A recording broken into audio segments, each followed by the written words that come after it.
My pregnant daughter-in-law, Jessica, looked me dead in the eye from across my own kitchen table and told me to get out of my home. She called it perfect for the baby, her voice dripping with a sweetness so fake it could give you a toothache. She and my son Kevin had already picked out a lovely retirement community for me, she chirped, as if she were offering me a gift. She actually thought I would thank her. She never expected me to say, "Darling, the only thing you'll be getting from me is an eviction notice."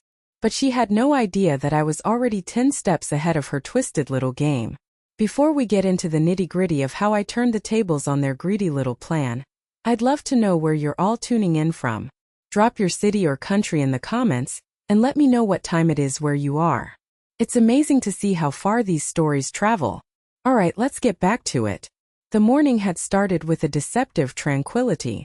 I'm Carol, I'm 58, and for 30 of those years, this house on the shore of Lake Michigan has been my anchor. The early autumn sun was casting long, gentle fingers of light across the kitchen floor, glinting off the calm steel blue water of the lake. The air smelled of brewing coffee and the faint, clean scent of pine from the woods that bordered my property. It was a perfect moment of peace, the kind you learn to hoard like treasure when you get to my age. That peace was not just disturbed. It was annihilated the moment Jessica and Kevin walked in. They didn't knock. They hadn't knocked for months. They carried with them an aura of rehearsed calm, a manufactured serenity that set every nerve in my body on high alert. It was the kind of calm you see in people who are about to detonate a bomb but have convinced themselves it's for the greater good. Jessica sat down at the table I had sanded and refinished with my own hands, placing her designer purse beside her. She began her ritualistic, gentle rubbing of her swollen belly, a gesture that was less about maternal affection and more about brandishing a weapon. It was her shield, her justification, her get-out-of-jail-free card for any monstrous behavior she was about to unleash. "Carol," she began, her voice a soft melodic poison, "Kevin and I have been doing a lot of thinking. A lot of thinking. About the baby, of course, and about what's best for everyone in the long run." I didn't say anything. I just poured myself a cup of coffee, my movements slow and deliberate. I've learned that in confrontations, the person who controls the pace controls the power. I wasn't going to let her rush me. I've also learned that when someone says the words "what's best for everyone," they have invariably excluded you from the definition of everyone. She took my silence as a cue to continue. "This house, it's just perfect," she sighed, gesturing vaguely with a perfectly manicured hand at the space around her. "All this room, the big yard, the fresh air from the lake. It's the ideal environment to raise a child. We want our baby to have the best possible start in life." She paused, letting the implication sink in. "And since it's really far too much for one person to manage, especially as you get older." She let the sentence trail off, a beautiful venomous spiderweb shimmering in the morning light. Kevin, my son, the boy I taught to ride a bike on the long driveway outside, the boy whose childhood growth chart is still penciled on the pantry doorframe, finally decided to contribute. He leaned against the counter, refusing to meet my gaze, his focus on a loose thread on his sweater. "Mom, what Jess is trying to say is we think it's time for a change. We need the master bedroom. You know, it gets the best light and it's right next to the bathroom. It'll be perfect for the nursery, and for Jessica to be comfortable with late-night feedings. The guest room is just too small for a crib and a changing table and everything else." I finally placed my mug down on the granite countertop, the one Frank and I had picked out together. The solid click of ceramic on stone was the only sound in the room. I looked at my son, truly looked at him, searching for a flicker of the boy I raised. I saw nothing. In his place was a stranger, a hollowed-out man whose spine had been replaced by his wife's ambition. She gave him a tiny, almost imperceptible nod of encouragement, a silent command to deliver the killing blow. He cleared his throat and pulled a glossy, trifold brochure from his jacket pocket, sliding it across the table towards me. The name on the front was printed in a cheerful loopy font. "Sunny Meadows Retirement Village. Your golden years in the sun. We've even done some research for you," he said, his voice gaining a false, brittle confidence. "We toured it last week. It's got a great community, a heated pool, social clubs, organized day trips. You wouldn't have to worry about a thing. Maintenance, yard work, cooking. It's all taken care of." They looked at me then, a pair of expectant predators who had successfully cornered their prey. They were waiting for the inevitable emotional outburst. The tears, the pleading, the angry recriminations. They were waiting for me to play the part of the hysterical old woman so they could play their parts as the calm, rational adults. They mistook my silence for shock, for weakness, for the beginning of surrender. They were so wrong. I was listening. I was observing. I was recording every word, every glance, every condescending smile in the permanent, unforgiving ledger of my mind. And that was the biggest mistake they ever made. While they continued their sales pitch, detailing the benefits of bingo nights and water aerobics, my mind had already left the room. My gaze drifted past their earnest, greedy faces, through the large bay window, and settled on the old oak tree that stood sentinel at the edge of the lawn. Frank and I had planted it from a sapling on the very day we closed on this property 30 years ago. Its branches, now thick and gnarled with age, reached towards the sky like a silent testament to the passage of time, to the life we had built here. The cloying sweetness of Jessica's perfume faded, and for a moment, I could almost smell the phantom scent of sawdust and fresh paint, a ghost of a memory from a happier time. This house wasn't just a collection of wood, nails, and property taxes. It was a living, breathing monument to a promise I had made to the love of my life. Frank was the one who found this place. It was a forgotten wreck back then, a dilapidated little cabin that was slowly being reclaimed by the Michigan wilderness. The roof leaked, the porch sagged, and a family of raccoons had taken up residence in the attic. Most people would have seen a teardown, but Frank, my practical, numbers-minded accountant, saw something else. He saw potential. "It's got good bones, Carol," he'd said, his voice echoing with an infectious excitement as he walked the creaking floorboards. "The foundation is solid. We can make this our own." And we did.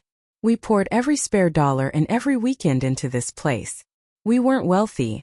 We couldn't just hire a team of contractors to do the work for us. So we learned. We became students of home renovation. Our date nights were spent at the local library, not in restaurants, poring over dusty DIY manuals from the 1970s.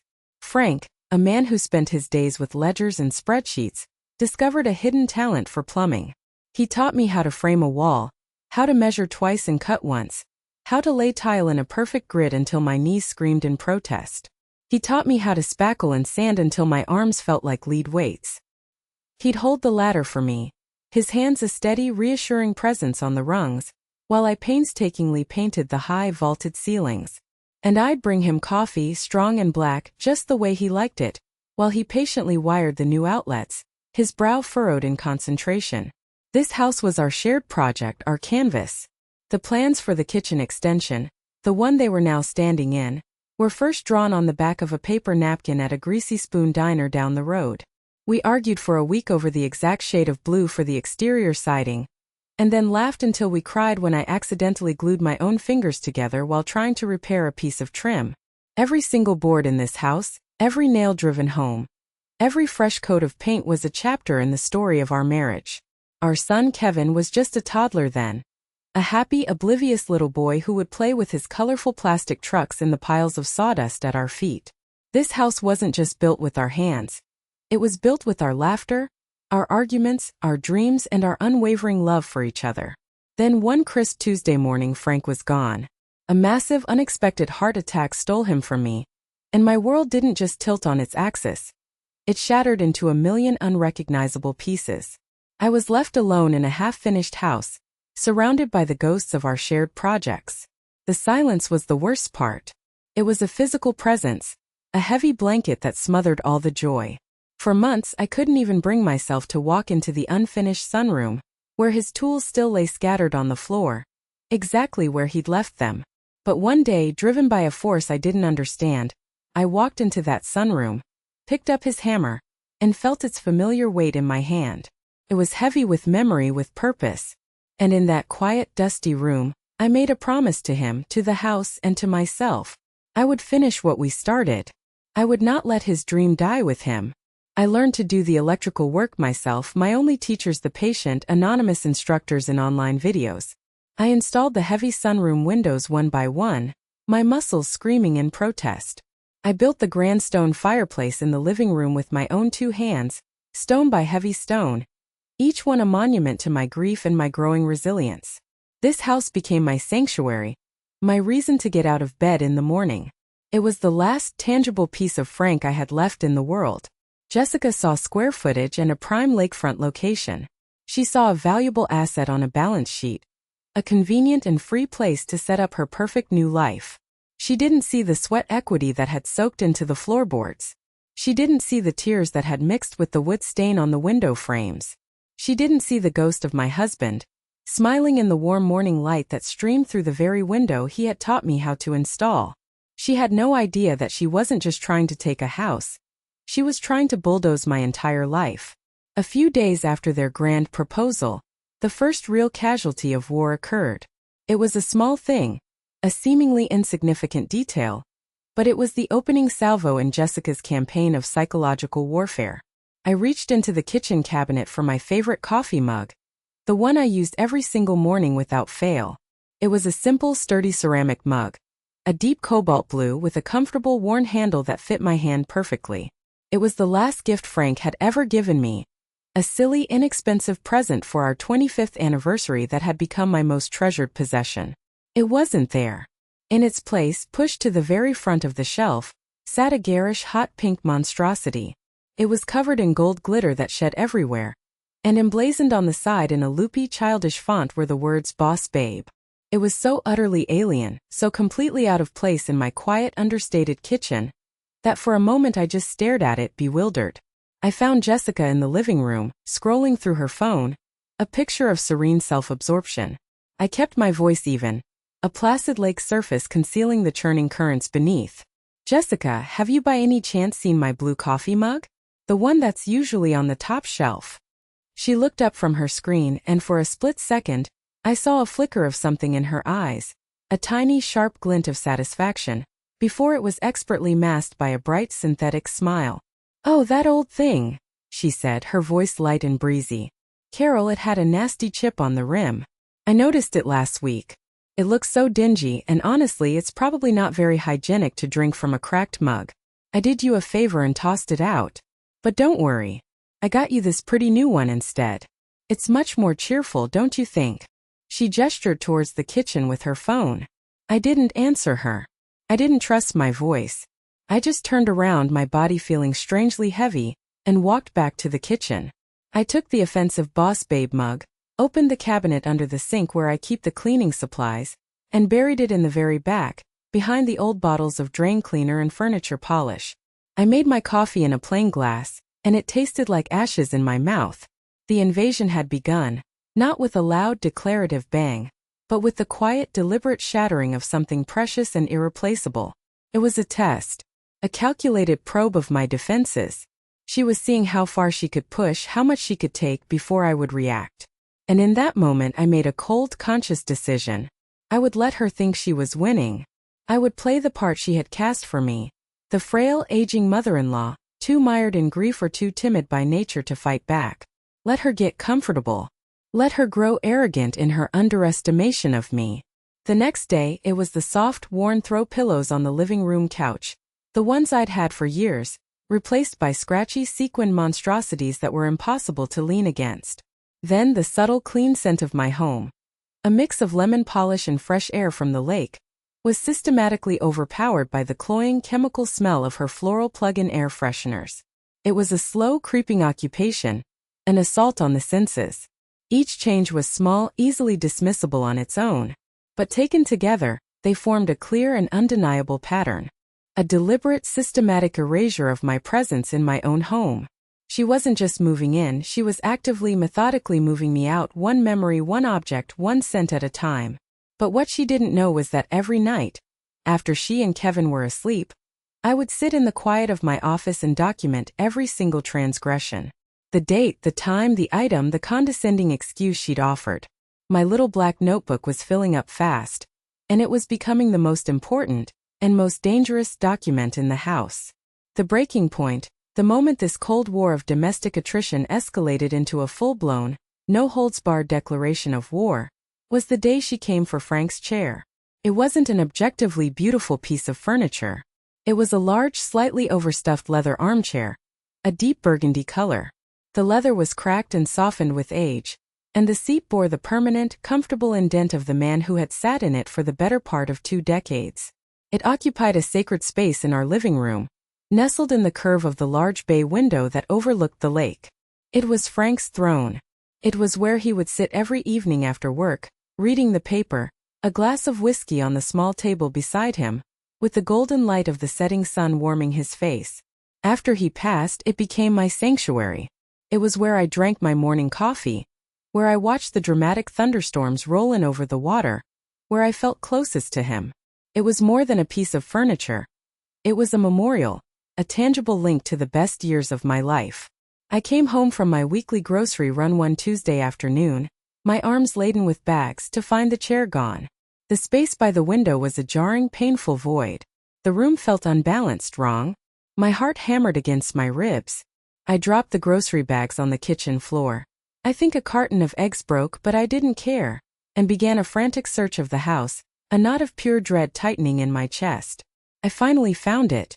It had been unceremoniously shoved into a dark, dusty corner of the garage, a place for broken lawnmowers and forgotten junk.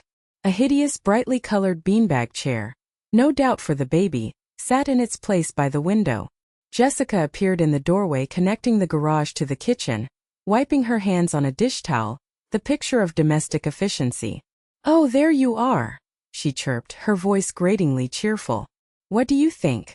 Doesn't the living room feel so much bigger and more open now? That old chair was just so bulky and dark." It was a real design dinosaur, completely dragging down the whole modern airy vibe I'm trying to create. You know, light and bright is so much better for a baby's developing mind. I just stared at her, my throat too tight to form words. The sheer breathtaking audacity of it stole the air from my lungs. She, of course, didn't seem to notice my silent, horrified rage. She prattled on, completely oblivious. "I was thinking," she continued, gesturing dismissively at the noble old chair, "we could probably get 100, maybe even $150 for it on Facebook Marketplace. That could go towards the new organic, hypoallergenic crib mattress I found online. Isn't that a great idea?" Selling Frank's chair. His chair. The chair where he read "Good Night, Moon" to our son 1,000 times. The chair where he held my hand on our last evening together, telling me he felt a little tired. The sheer, unadulterated disrespect of it hit me like a physical blow. This wasn't about interior design or creating an airy vibe. This was a targeted strike. This was a hostile act intended to sever my last remaining connection to the memory of my husband. They wanted to erase Frank, to scrub his presence from the very fabric of this house. And then, once he was well and truly gone, they would come for me. I stood there in the dusty, oil-scented gloom of the garage, my hand resting on the cool, worn leather of the chair's armrest. A cold, clear, diamond-hard resolve settled over me. There would be no more quiet tolerance. There would be no more playing the part of the grieving, fragile widow. She had drawn a line in the sand, not with a stick, but with the sacred memory of my husband. And she was about to find out, in no uncertain terms, what happens when you cross a woman who has already lost everything that matters and therefore has absolutely nothing left to lose. The game was over. It was time for me to rewrite the rules. If moving Frank's chair was a calculated act of disrespect, what happened next was a direct, malicious act of terrorism against my heart. It was a new low, a level of cruelty I hadn't thought even Jessica was capable of. She escalated their campaign of psychological warfare from mere annoyance to outright destruction, and in doing so, she sealed her own fate. One rainy Thursday afternoon, I was in the kitchen, trying to find some solace in baking a loaf of bread, when I heard a small shriek from the basement, followed by a sickening crash and the sound of shattering glass. My heart leaped into my throat. I dropped the dough I was kneading and rushed down the rickety wooden stairs, my mind racing with terrible possibilities. I found Jessica standing at the bottom of the stairs, a hand clasped dramatically over her mouth, a perfect picture of wide-eyed shock. On the damp concrete floor next to her was an overturned plastic storage box. Spilling out of it, soaking in a large spreading puddle of murky water, were my most precious possessions, my collection of family photo albums and several framed photographs. The glass from a large, framed portrait of me and Frank on our wedding day was shattered, the shards glittering malevolently in the dim light. Decades of irreplaceable memories were now a soggy, ruined mess. The picture of me and Frank, young and beaming on our wedding day, was now marred by a spiderweb of cracks. Photos of Kevin's first steps, his toothless grin, his high school graduation. All were bleeding their colors into a meaningless, blurry pulp. The last Christmas we all had together before Frank passed. A photo I cherished above all others, was completely submerged, the ink running, the faces of my family dissolving before my very eyes. "Oh my gosh, Carol, I am so sorry," she cried, her voice trembling with expertly feigned distress. The tears welling in her eyes looked completely, utterly fake. "I was just trying to do some organizing down here. You know, make some space for all the baby things we're going to need to store. I was carrying this bucket of water to clean a dusty shelf, and I just tripped on the uneven floor. The bucket just went everywhere. I'm so clumsy." I knelt down on the cold, damp concrete, my hands trembling as I tried to salvage a small photo of Frank holding a tiny newborn Kevin in his big, gentle hands. The image was destroyed. The paper was so saturated that it disintegrated in my fingers, leaving behind nothing but a colored stain on my skin. I looked up at her standing over me, the very picture of tearful innocence. But as I looked into her eyes, past the crocodile tears, I saw it. For just a fraction of a second her mask slipped. I saw a flicker of pure, unadulterated triumph. A cold, hard glint of victory. She had done this on purpose. She had sought out the one thing in this world I could never replace, and she had deliberately, methodically destroyed it. Seeing those memories, those captured moments of a life filled with love, turned to pulp on a dirty basement floor. It broke something inside me. And I have to ask you, what would you have done in that moment? Would you have screamed? Would you have lost control? Would you have thrown her out right then and there? Let me know your honest, gut reaction in the comments below. Because what I did was much quieter, and in the end far more devastating for her. I didn't say a single word. I didn't scream or cry. I just slowly, deliberately stood up, my knees cracking in protest. I looked her dead in the eye for a long, silent moment, letting her see the cold, empty abyss that had opened up inside me. Then I turned and walked back up the stairs. She had finally shown me her true face. This wasn't just about entitlement or greed anymore. This was about pure, unadulterated cruelty. She wanted to hurt me, to break my spirit so completely that I would just crawl away and let her have everything. That was the moment I knew I couldn't just get them out of my house. I had to make sure they understood with absolute soul-crushing certainty who they were dealing with. What happened next, not even I could have predicted. My home office, my small sanctuary of order and quiet, shared a thin pre-war plaster wall with their guest bedroom, the room that had once been Kevin's childhood bedroom. That night, after the calculated destruction of my family's history in the basement, sleep was an impossibility. The image of those ruined photographs was burned onto the inside of my eyelids. I sat at my desk in the pitch dark, the only light coming from the distant moon casting a silvery sheen on the lake. The silence of the house was different tonight. It felt heavy, menacing, full of unspoken threats. Then through the wall I heard their voices. They were muffled at first, a low, indistinct murmur. But then they must have moved closer to the wall, and their words became sharp and clear in the stillness of the night. It was Jessica's voice, a low, urgent hiss, stripped of all its usual syrupy sweetness. "We just have to hold on a little longer, Kevin." My cousin, the one who works as a paralegal, she looked into it for me. She said that once we get the lawyer to file the paperwork to refinance the mortgage, we can get both our names added to the deed. She'll technically be a co-owner, sure, but we'll have the controlling interest. It'll be our house legally. My blood, which had been boiling with rage all evening, turned to ice in my veins. Refinance? My mortgage had been paid off in full 15 years ago. This house was mine, free and clear, a fact I knew they were aware of. This was something else. This was fraud. Then I heard Kevin's voice, and the weakness in it made me feel a fresh wave of contempt. It was hesitant, whining. "I don't know, Jess. Feels wrong. All this legal stuff, what if she finds out? What if she fights it?" "Don't be so weak, Kevin," she snapped, her voice sharp as broken glass. "Stop thinking about her and start thinking about us. About the baby. Think of our child's future. Growing up in a beautiful house like this. Besides," her voice dropped to a conspiratorial whisper, "your mother is old. She's emotional. She won't even understand the complex paperwork they put in front of her. We'll just tell her it's some new government program to lower her property taxes, or something to do with estate planning. She trusts you. You're her only son. She'll sign whatever you give her without even reading it." There was a long pregnant pause. I held my breath, praying, for some reason I couldn't fathom, that my son would find a shred of decency, a single ounce of loyalty. I prayed he would say no. Then his reply came, so quiet I could barely hear it. A final pathetic surrender. Okay, Jess." I sat there, frozen in my chair, not making a sound, not even breathing. My heart wasn't racing anymore. It was beating with a slow, cold, methodical rhythm, like a funeral drum. There it was. The entire ugly, premeditated plot, laid bare in the intimate darkness of my own home. This wasn't just a childish, entitled attempt to take over my house through bullying and passive-aggressive tactics. This was a calculated, criminal conspiracy to defraud me of my single greatest asset. They were banking on my age, my grief, and my unconditional love for my son to make me an easy, unsuspecting target. They thought they were whispering their secrets in the dark, safe within the four walls of their room. They had no idea that they were speaking directly to the one person who could, and would, bring their entire treacherous world crashing down around them. They thought I was a relic, a sentimental old fool, a piece of antique furniture to be discarded when it was no longer convenient.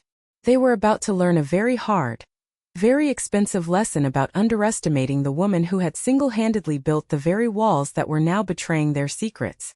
They thought they were whispering in private, but they didn't know that these walls were mine. And these walls had ears. What Jessica and Kevin, in their arrogant and short-sighted scheming, couldn't possibly have known was that their little conspiracy was already dead on arrival. They were playing checkers while I, thanks to a dear old friend, was playing three-dimensional chess. Their whispered plot was about 2 weeks too late. The day after their initial shocking proposal about Sunny Meadows, my initial wave of hurt and disbelief had quickly receded, leaving behind the cold, hard bedrock of suspicion. I didn't let it show, of course. I played my part, nodding meekly and promising to think about it. But my mind was already working, connecting the dots of their sudden, intense interest in my living situation. That very same afternoon, while they were out looking at cribs, I made a phone call that would change the entire course of this battle. My secret weapon was a man named Arthur Weinberg. Arthur had been one of Frank's oldest and dearest friends, from their college days together. He was a retired real estate lawyer, now in his late 70s, who was as sharp as a tack and possessed the disposition of a grumpy but fiercely loyal bulldog. He was the man you wanted in your corner when things got ugly. I met him at a quiet, out-of-the-way coffee shop in the next town over, a place where we were unlikely to be seen by anyone who knew our small town's gossip mill. I laid it all out for him, my voice low and steady as I recounted the conversation, the demand, the condescending talk of my house being too much for me, the glossy brochure for the retirement home. I didn't have the concrete proof of their refinance scheme yet, but I told him about my gut feeling, a deep primal instinct that was screaming at me that something was terribly wrong. Arthur listened patiently, his deeply lined brow furrowed in concentration. He stirred his black tea with a small spoon, the clinking sound a steady rhythm in the quiet cafe. He didn't interrupt me once. When I had finished, he took a long, thoughtful sip of his tea and set the cup down on its saucer with a decisive, solid click. "Carol," he said, his voice a low, reassuring rumble that immediately calmed my frayed nerves. "Let me be perfectly clear. You own that house. Frank made absolutely sure of it. The deed is in your name and your name alone. The mortgage was paid in full years ago. They have no legal claim, no foothold, none whatsoever. What they are doing or attempting to do is a classic textbook case of elder financial abuse, or at least the predatory beginnings of it." Hearing him put a name to it, elder financial abuse, was like a bucket of ice water. It solidified the vague, ugly feeling I'd had into a concrete reality. He was a calming presence, a rock of pure logic in my swirling sea of emotional turmoil. He had me walk him through every detail, and he confirmed that my ownership was ironclad, a legal fortress. He explained that their residency in my home, without a formal lease agreement, established them as tenants at will. This meant, he explained with a grim satisfaction, that I had every legal right to evict them with proper, formal notice. He then walked me through the exact steps I needed to take, from meticulously documenting their behavior and expenses to preparing the necessary legal forms. "They are banking on you being emotional, Carol," he warned, looking me straight in the eye. They expect you to fight them with tears and sentimental arguments about family. That's a battle you'll lose with people like this. Don't play their game. You fight them with paperwork. You fight them with the cold, hard letter of the law. Be silent, be observant, and let them, in their arrogance, build the case against themselves. I left that coffee shop feeling like a completely different woman. The fear and confusion that had clouded my mind had been burned away, replaced by a cold, clear, unwavering sense of purpose. I wasn't just a grieving widow anymore, a soft target for their greed. I was a homeowner protecting her property, a mother preparing for a battle she never wanted but was now grimly determined to win. Arthur was my general, and he had just handed me a detailed step-by-step battle plan. Jessica and Kevin were playing a clumsy game of checkers, moving their pieces with obvious childish greed. They had no idea that, with Arthur's expert guidance, I had been setting up a complex and inescapable checkmate for weeks. Following Arthur's meticulous instructions to the letter was one of the hardest and yet most empowering things I had done since Frank's passing. It required a level of duplicity that went against my very nature, but I knew it was necessary. This was a war, and I had to use the enemy's tactics against them. The very next day, I drove to the county bank downtown. My hands were trembling slightly as I signed the access slip for my safe deposit box. The friendly teller, a young woman named Brenda, smiled at me. "Getting out the family jewels for a special occasion, Carol?" she asked cheerfully. "Something like that," I replied, forcing a smile of my own. In the cold, sterile privacy of the viewing room, I unlocked the metal box and took out the original, notarized deed to my house. The paper was thick and heavy, the ink of our signatures, mine and Frank's, still dark and clear after all these years. I held it in my hands for a moment, a sacred text, a tangible piece of our shared dream. It felt like holding the cornerstone of my life. Then, with a deep breath, I took it to a copy shop a few blocks away and made a high-quality full-color copy.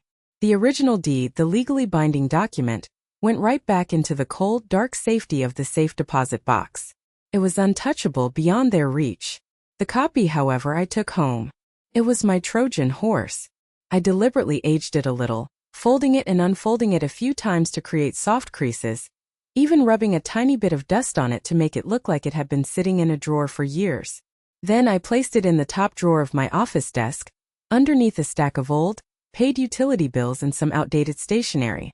It was the most obvious place to look, a place where anyone snooping for important documents would inevitably find it. It looked official enough to the untrained, greedy eye, but it lacked the embossed notary seal and the wet ink signatures of the original. It was the perfect bait. My next step was to escalate my documentation. My first little black notebook had been about the emotional slights, the death by 1,000 cuts. This new phase required a new ledger, one that was all business. I started tracking their expenses with the meticulousness of an auditor. I went through the past several months of my credit card statements and grocery store receipts, highlighting every single item that was exclusively for them. Jessica's expensive organic kale and quinoa, Kevin's imported craft beer, the fancy prenatal vitamins, the endless supply of sparkling water.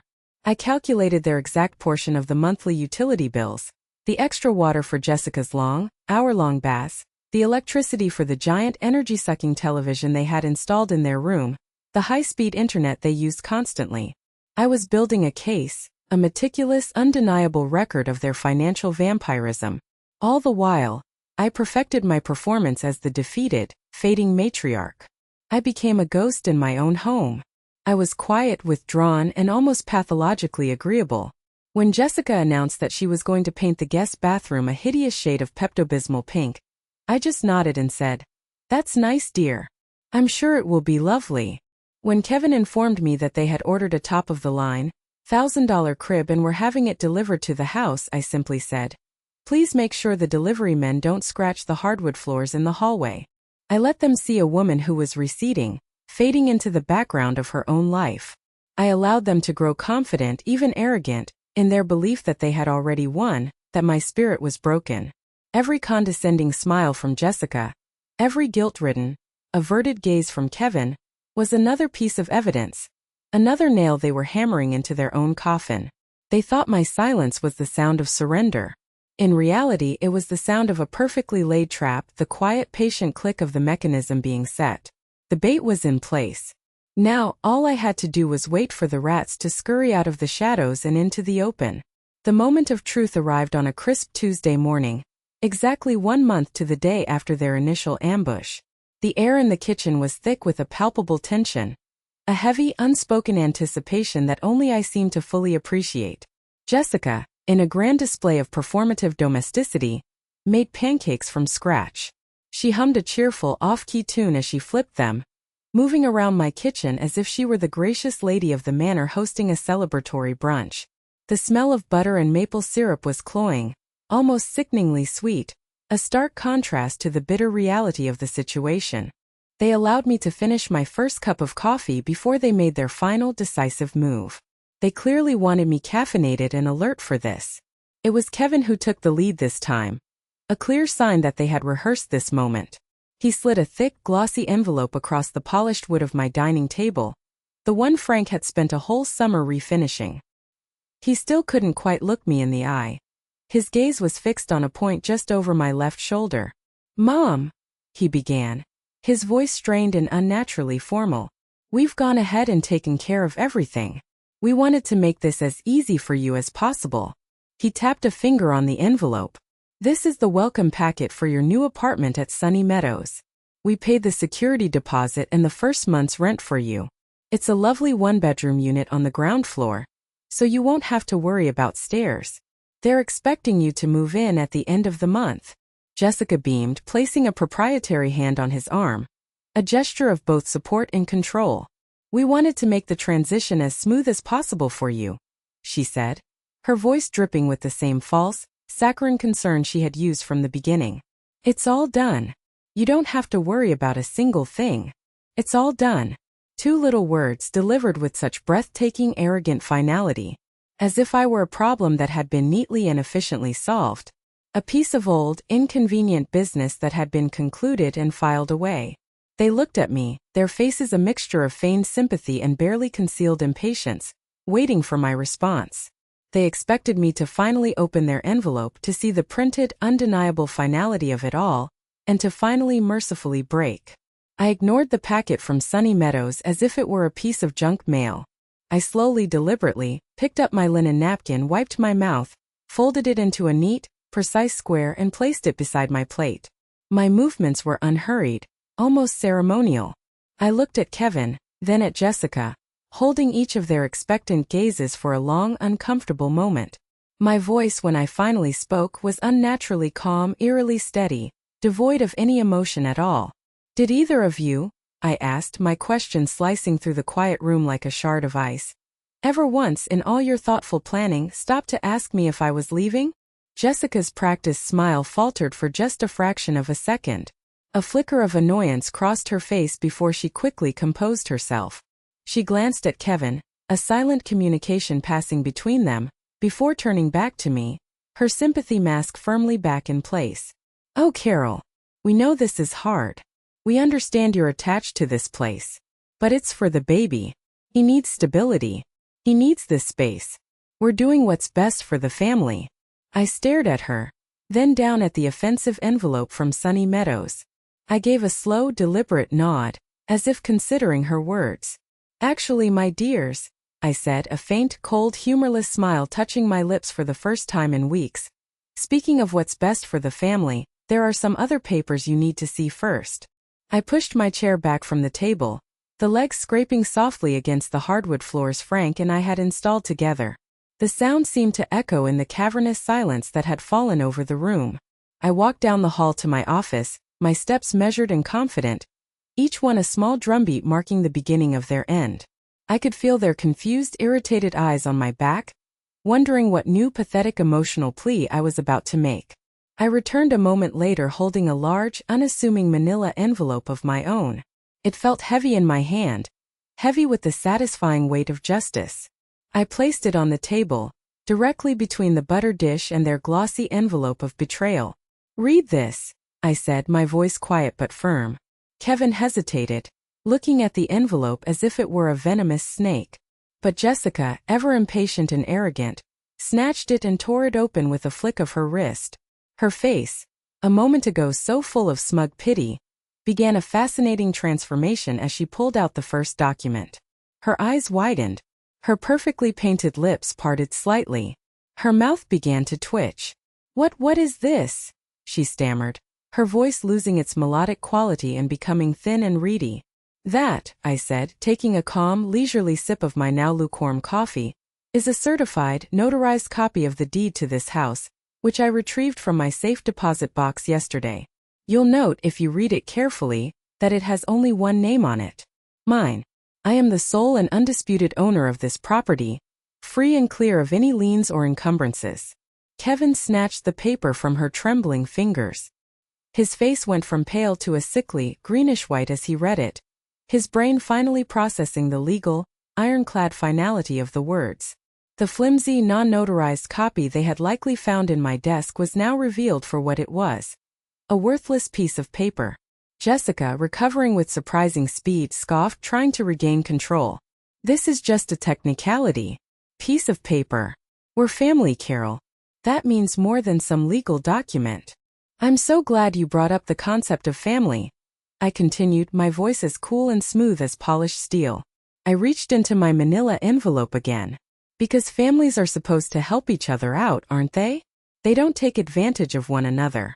This," I said, pulling out the second, much thicker document, "is a detailed, itemized invoice for your 8-month stay in my home." I slid the multi-page, spreadsheet-style document across the table. It landed with a soft, satisfying thud. "It includes market-rate rent for 2 adults, calculated based on comparable lakefront properties in this area. It also includes your share of the utilities, gas, electric, water, and high-speed internet. And of course groceries, cleaning supplies, and other miscellaneous household expenses that you have so generously allowed me to cover for you. The grand total, as you can see clearly at the bottom of the final page, is $19,450.73. You could have heard a pin drop. The only sound was the frantic, silent working of their minds as they tried to process the new reality. They both stared at the papers as if they were written in a foreign language. The color had completely drained from Kevin's face, and he looked like he might be sick. Jessica's jaw was clenched so tight I thought her teeth might crack. "And finally," I said, savoring the moment, reaching into the envelope one last time, I pulled out the third and final document. I unfolded it with a theatrical slowness and laid it flat on the table, smoothing it with my hand. The bold, black letters at the top of the page seemed to scream in the quiet room. "This is a formal, legally binding 30-day notice of eviction. It has been prepared by my attorney and will be filed with the county court this afternoon. It is addressed to both of you." Can you just imagine the look on their faces? That beautiful, satisfying moment when smug entitlement collides with cold, hard reality. I've replayed it in my mind 1,000 times. Before I tell you exactly how they reacted, I want to say a huge thank you for sticking with my story this far. It means the world to me to have you here. If you're still listening, do me a favor and comment with the number 1. So I know you're on this journey with me. Okay, their reaction, it was everything I had hoped for and so much more. The silence that followed my announcement was the most satisfying sound I had ever heard in my life. It was a silence born not of peace, but of utter gobsmacked, world-shattering shock. It was the sound of 2 greedy, entitled people realizing that the game was over, and they had spectacularly, unequivocally lost. Jessica was the first to find her voice, though it was a strangled, furious squeak, a far cry from her usual melodic tones. You're evicting us," she sputtered, her eyes wide with disbelief. "Your own son? Your own grandchild?" She automatically placed a protective hand on her stomach, brandishing her pregnancy like it was a holy shield that should make her immune to all consequences. "I am reclaiming my private property from 2 tenants at will who have not only overstayed their welcome but have also conspired to defraud me." I corrected her, my voice as cool and crisp as the autumn air outside. "Consider the $19,000 invoice their back rent. It is due upon your departure." For the rest of that day they were ghosts. They holed up in their room, and the only evidence of their presence was the sound of their muffled, frantic arguing that seeped through the door. The dynamic of their relationship, once a united front against me, had clearly imploded. The next phase of their attack, however, was as predictable as it was pathetic. Realizing that her direct, bullying approach had failed spectacularly, Jessica switched to a campaign of manipulation and public shaming. She began having very loud, very dramatic phone calls, always ensuring she was in a part of the house where I could clearly overhear her. I'd be in the kitchen trying to read the morning paper, and I'd hear her in the living room, her voice carrying throughout the house, weeping hysterically to her mother. "She's throwing us out on the street, Mom. Me pregnant and all. Can you believe the cruelty? She's just a bitter, lonely old woman who doesn't care about her own family, her own flesh and blood." She did the same with her friends, with Kevin's aunt, with anyone and everyone who would listen. She was weaving a masterful narrative, a heart-wrenching tale of a sweet, expectant mother being victimized by her cruel, heartless monster of a mother-in-law. She was trying to isolate me, to turn the entire family against me, hoping the social pressure would make me crack and rescind the eviction. Kevin, on the other hand, resorted to more pathetic, cowardly tactics. His campaign was one of quiet, emotional blackmail.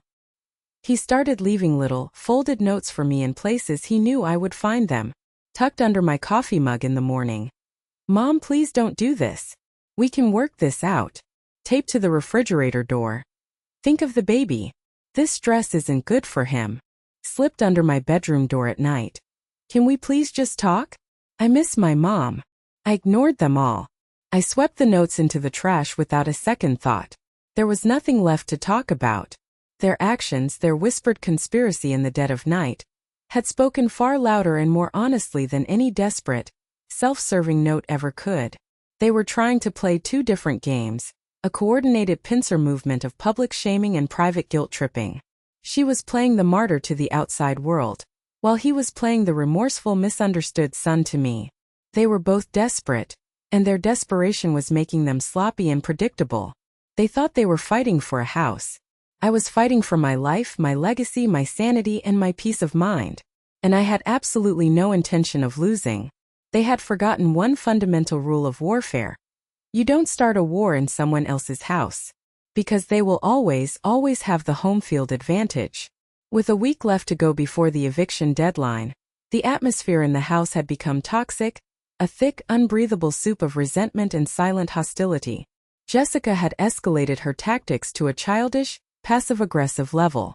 She wouldn't look at me or speak to me directly, but she communicated her displeasure through slammed doors, cabinets left hanging open, and heavy, angry footsteps that seemed to shake the entire house.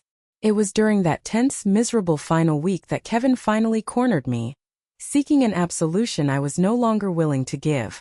I was in the kitchen, a place that had once been my happy sanctuary, but now felt like a contested battlefield.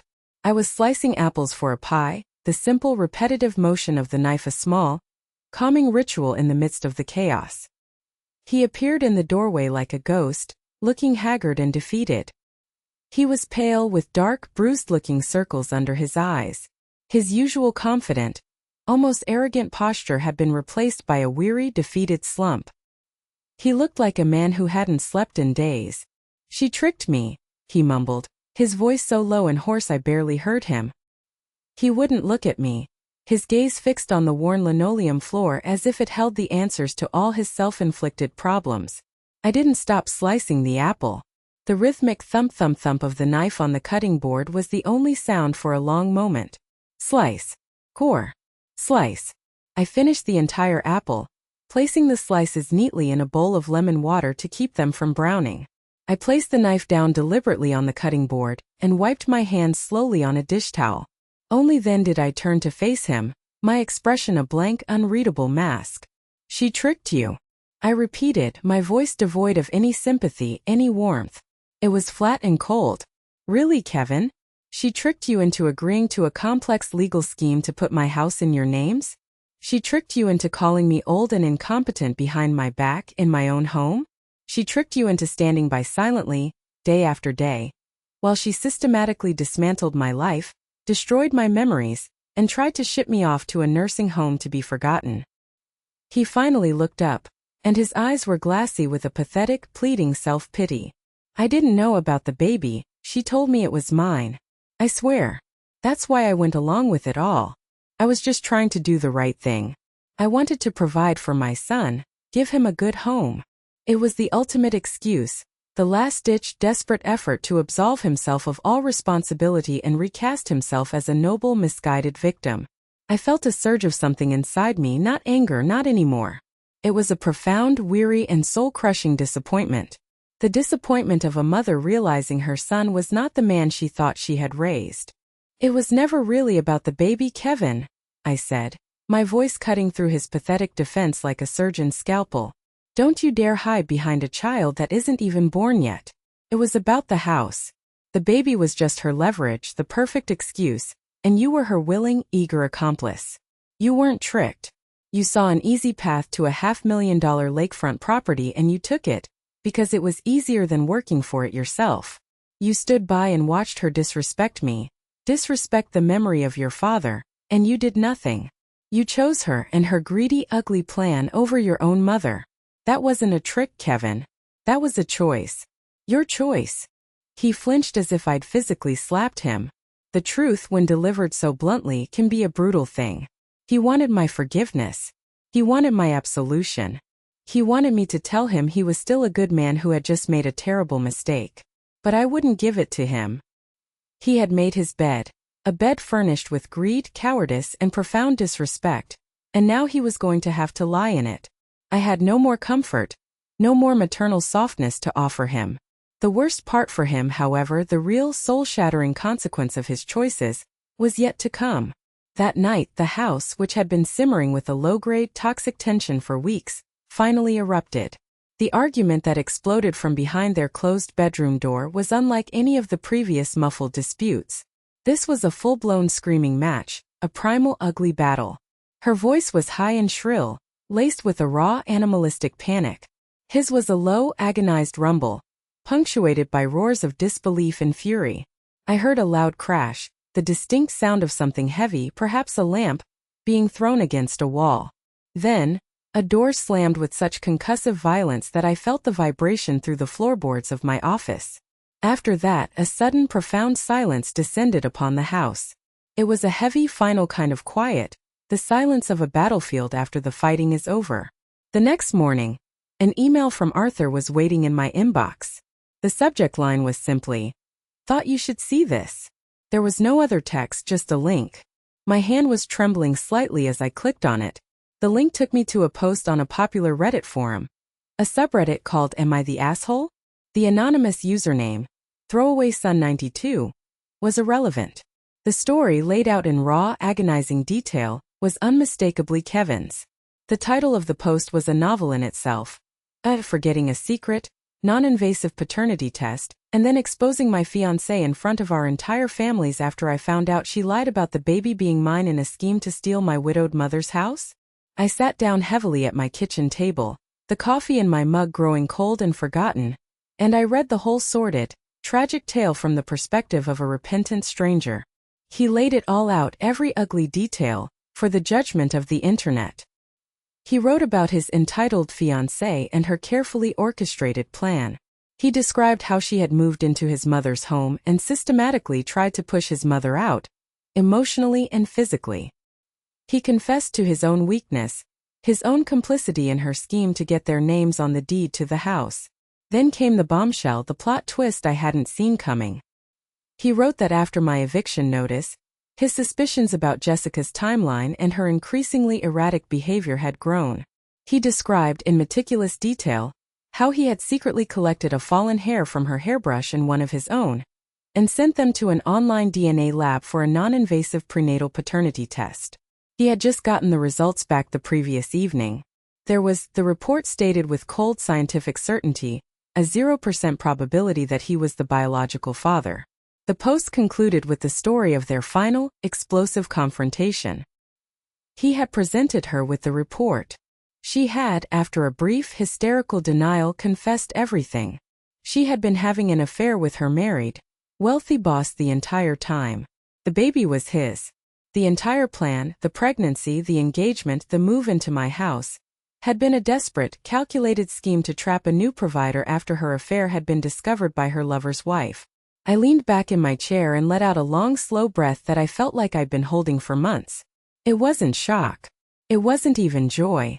It was a profound, bone-deep, earth-shattering sense of validation. The entire foundation of their campaign against me, the moral high ground they had claimed of doing what's best for the baby, was built on a spectacular, life-altering lie. And then I started to laugh. It wasn't a happy sound at first. It was a raw, messy, cathartic sound that came up from the depths of my ribs and shook my whole body. All the pressure, all the gaslighting, all the fear and anger and grief that I had been swallowing for months, it all cracked and came pouring out in a flood of helpless, liberating laughter.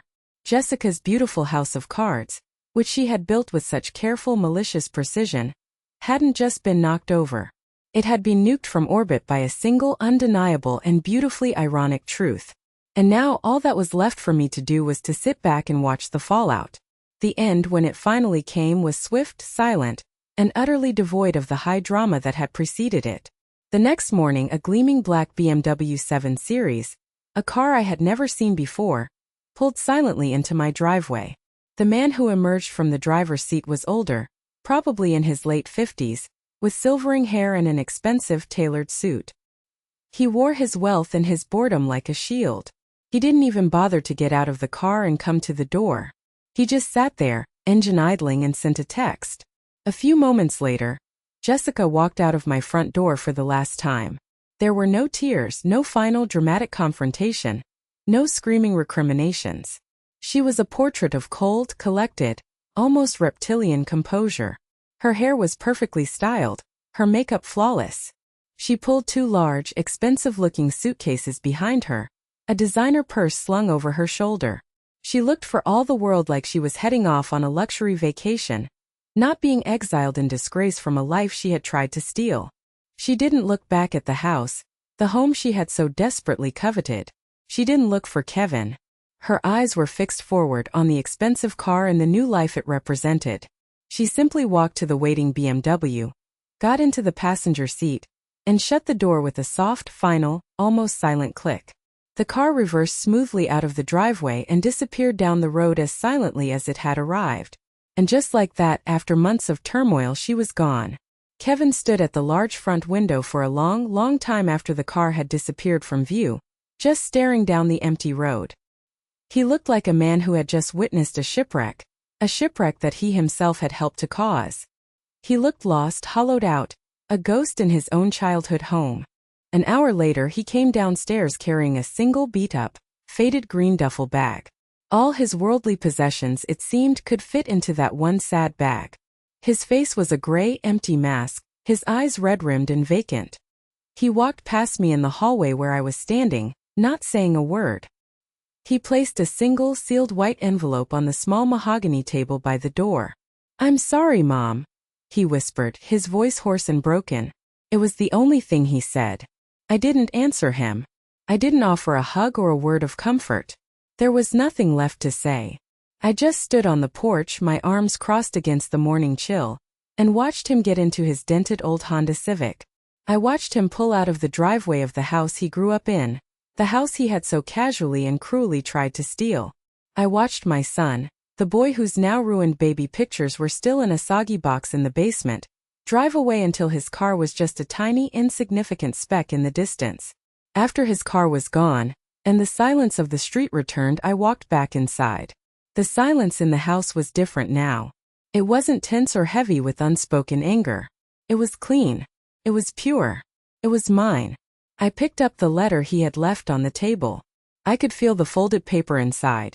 No doubt full of excuses, apologies, blame, and pleas for forgiveness. I held it for a moment, weighing it in my hand, weighing all the pain and betrayal it represented. Then I walked to the stone fireplace, the one I had built with my own two hands, and I tossed the unopened envelope into the cold, dark hearth. Some chapters don't need to be reread. They just need to end. The house was finally truly quiet. But this wasn't the end of the story. It was a new and much better beginning. In the days and weeks that followed their exodus, I began the slow, deliberate process of reclaiming my house, not just as a piece of property, but as my home, my sanctuary. I didn't do it with anger or with a sense of bitter triumph. I did it with buckets of hot, soapy water, with sage-scented cleaner, and with every window in the house thrown wide open to let the clean, crisp autumn air chase out the last lingering ghosts of their presence. My first act was to move Frank's chair. I dragged it out of the dusty garage, cleaned and conditioned the old leather until it shone, and placed it back in its rightful, sacred spot by the bay window. The room immediately felt balanced again, whole. I scrubbed every surface, erasing any trace of Jessica's cloying floral air freshener, her glittery Boss Babe mug, and her scratchy, soulless decorative pillows. Slowly, painstakingly, the house began to feel like mine again. It began to breathe again, a long, slow, contented sigh of relief. But the guest room, their former room, felt different. It felt tainted, haunted by the memory of their whispered conspiracies and their selfish, ugly plans. I couldn't just leave it empty, a monument to their betrayal. I knew it needed a new purpose, a better purpose. It needed to be cleansed, not just with paint and bleach, but with an act of radical kindness. It needed to be filled not with greed but with grace. I spent an entire week transforming that room. I painted the walls a soft, calming, hopeful shade of sage green. I bought new, clean, high-quality sheets and a warm, simple quilt. I found a sturdy little antique desk at a local flea market and a comfortable reading chair. I installed a small bookshelf and I filled it with books from my own collection. Not just novels but books of poetry, biographies of strong, resilient women, stories of survival and reinvention. I wanted it to be a room that nurtured the soul. Then I made another phone call. This time it wasn't to a lawyer. It was to a local nonprofit organization I had always admired from afar, a charity called Haven House. They provided support and transitional housing for women who were escaping domestic abuse situations and trying to get back on their feet. I spoke to a kind, patient woman named Maria, the director of the program. I didn't tell her every sordid detail of my story, but I told her enough. I told her I had a room, and I wanted to offer it to someone who needed it. I have a spare room, I said, my voice surprisingly steady. It's clean, it's safe, it's private, and it's quiet. I want to offer it completely free of charge, for 3 months at a time, to a woman in your program who just needs a soft, safe place to land while she figures out her next steps. There was a stunned silence on the other end of the line, a silence that stretched for a long moment. Then Maria's voice, thick with an emotion that brought tears to my own eyes, said, "Mrs. Miller, Carol, you have no idea what a gift this is. A private, stable room can be the difference between a woman succeeding and having to go back to a dangerous situation." We decided to call it Carol's room. A month later, the first resident arrived. Her name was Sarah, a pediatric nurse in her late 50s, around my age. She had left a long, emotionally abusive marriage with nothing but a single worn suitcase and her own quiet, battered dignity. When I opened the door for her, I could see the profound exhaustion etched into the lines on her face, but I could also see a tiny, resilient flicker of fire in her eyes. I showed her to the room.